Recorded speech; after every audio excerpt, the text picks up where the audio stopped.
On this video for Omeed, we're going to discuss this piece of equipment, the Behringer V-Amp Pro, Bass V-Amp Pro, and I'll talk a little bit about the music for the floors or whatever we're calling ourselves. So yeah, I don't know if you've received your Bass V-Amp yet that you ordered. I don't know if you've received it yet or not, but we're going to go over this today. I figured I'd make you, Omeed, a instructional video, so when you get it, you know how to use it. So looking at this thing, we've got some controls here. We have gain, volume, bass, mid, and treble. These four, volume, bass, mid, treble, are typical on the bass amp. Actually, the bass amp I'm plugged into up here has volume, low, medium, high. And I'm plugged into just a amp that I bought at a Goodwill store for 10 or 20 bucks. So cheap amp.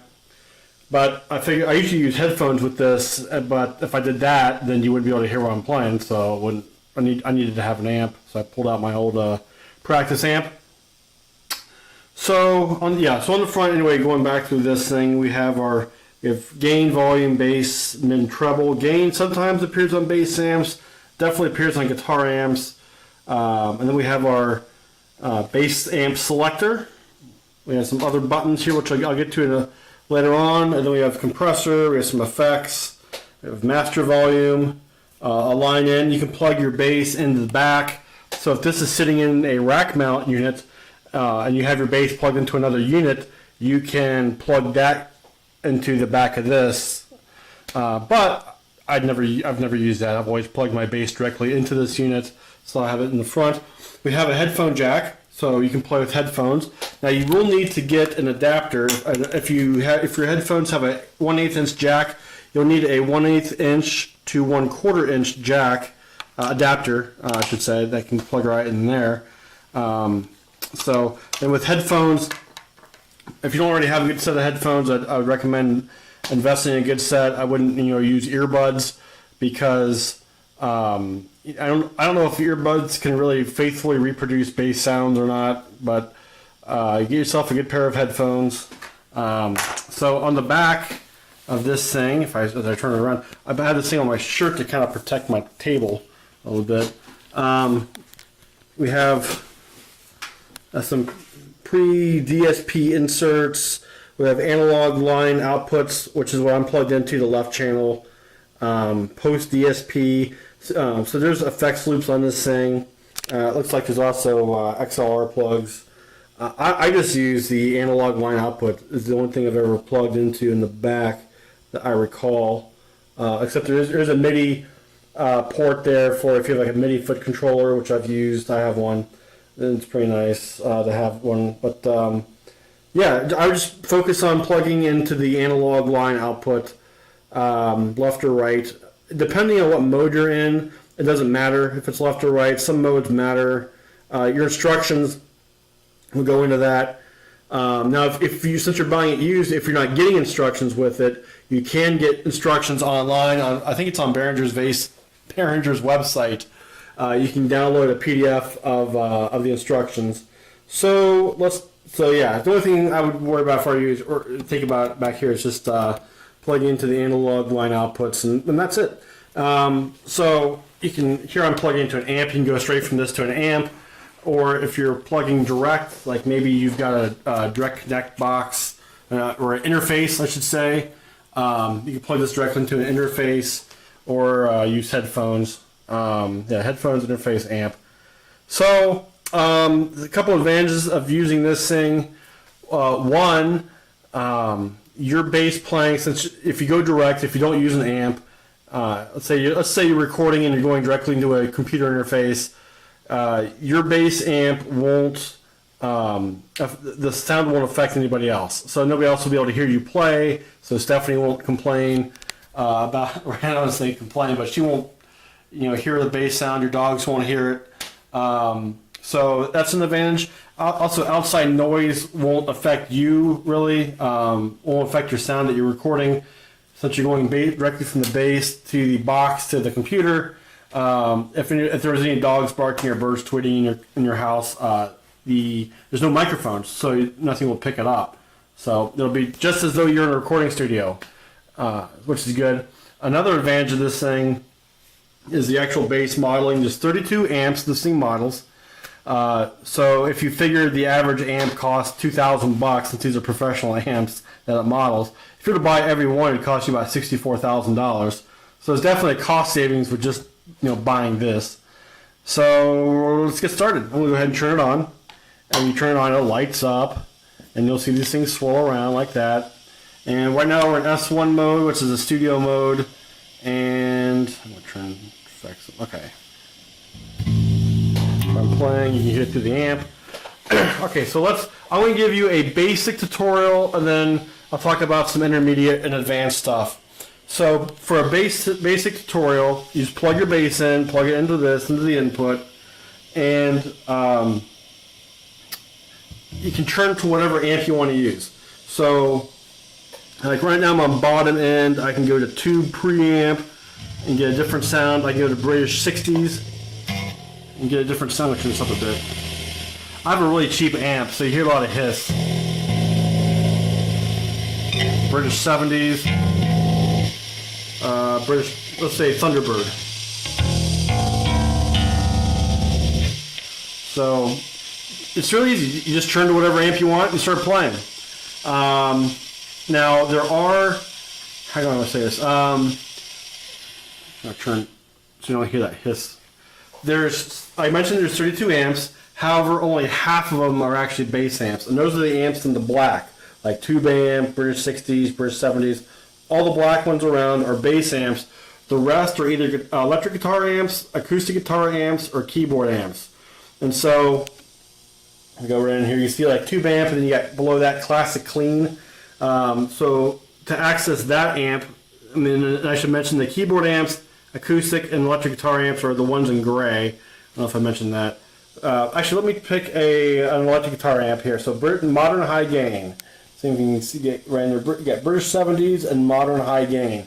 So to hit the modern high gain, if I want British 70s, I just turn the knob to British 70s, and there you go. But to hit the modern high gain, there's a second parameter button, like a second parameter on a calculator.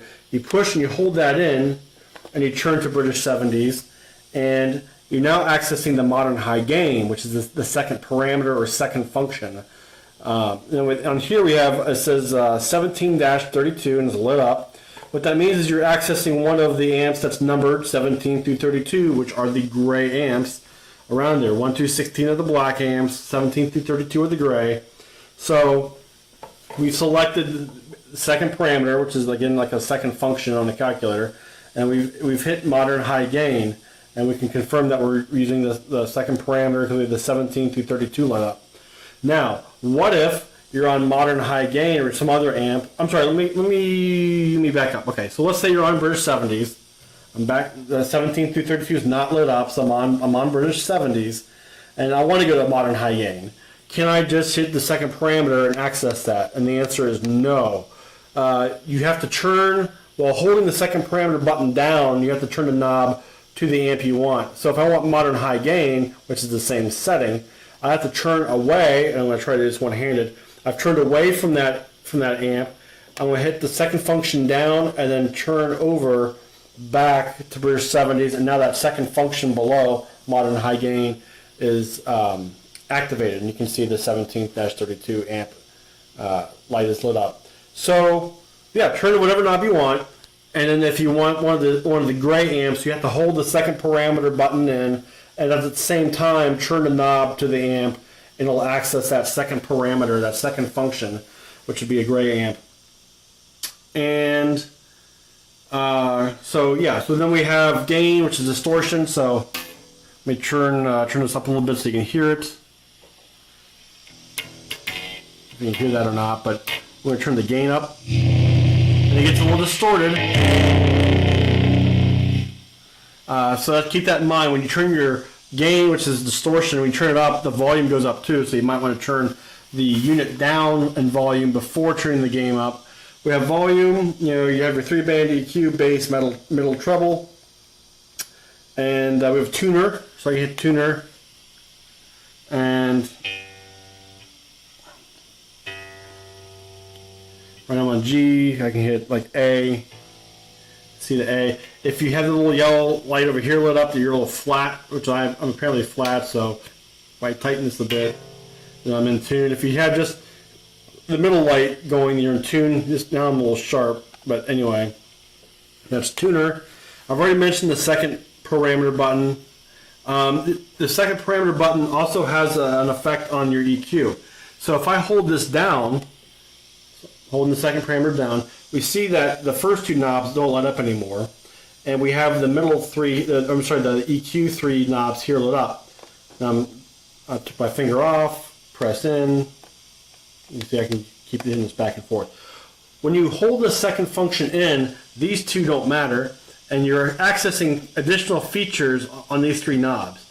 So below we have, it says bass, but below that's deep. We have mid, but below that it says shift and tone. And then we have treble, and below that it says presence. So if I hit the second parameter on the bass, now I'm accessing the sub bass. So maybe I'm going to try to do this with my camera hand. Hold down the second parameter, and then if I turn this up, I'm now affecting the sub bass, the deep bass, which is the deep tone. If I don't hold in the second parameter, if I let go, then we're back to bass, middle, treble. If I hold in the second parameter again, then we're back to deep bass, shift tone, and then the presence. So this affects now your deep bass. This treble is now affecting the presence, which is the ultra high frequencies. So we actually have a 5-band EQ: deep bass, bass, middle, and then the treble and the presence. Now, when the second parameter is pushed in, not only can we affect the deep bass and the presence, but we also have something called the shift tone, which I mentioned. What this does is it affects what frequency the mid-range knob affects. I hate to use the word affects twice in one sentence. Anyway, so right now I can turn the mids all the way up, right? So I'm not pushing in the second function. This is just a regular 3-band EQ right here, right now. So I can turn the mids all the way up. But what frequency did I just turn up? Well, if I push the second function, I can affect what frequency that overall thing affects. So maybe right now, maybe this is, I'm going to guess, and I don't think it actually says, but maybe this is like a 1 kilohertz frequency. And if I turn it way down, then maybe it's 800. If I let go, this is the amount that mid frequency goes up or down. Maybe it's like 12 decibels or negative 12 decibels. I don't know how many decibels, and I don't know exactly what frequency. I'm just trying to give you an idea. So it can like maybe turn up to 12 and then push in the second function and then turn up and adjust the frequency to like 1.2 kilohertz or whatever. So that's what that does. Let me turn all this stuff back to 12 o'clock. So select what amp you want. If you want one of the gray ones, push and hold the second parameter as you turn the knob to that setting. We have distortion, volume, and really a 5-band EQ: deep bass, bass, middle, treble, presence. And with the middle one, we can turn the volume up or down on the mid frequency, and then we can push in the second parameter and select which mid frequency we want. I've gone over the tuner already and the second parameter button, and it says tap. So if you have an effects like delay and you want to set how fast the delays hit, we can do that with tap. So we have compression, and we can turn that up. We have different effects here that I can turn up. So I can hit delay and choir. So I hear a choir effect and delay. I can go reverb. I can go delay loop. I'm trying to play the bass one-handed and hold the camera with one hand. So effects and then master. There is a synth on here.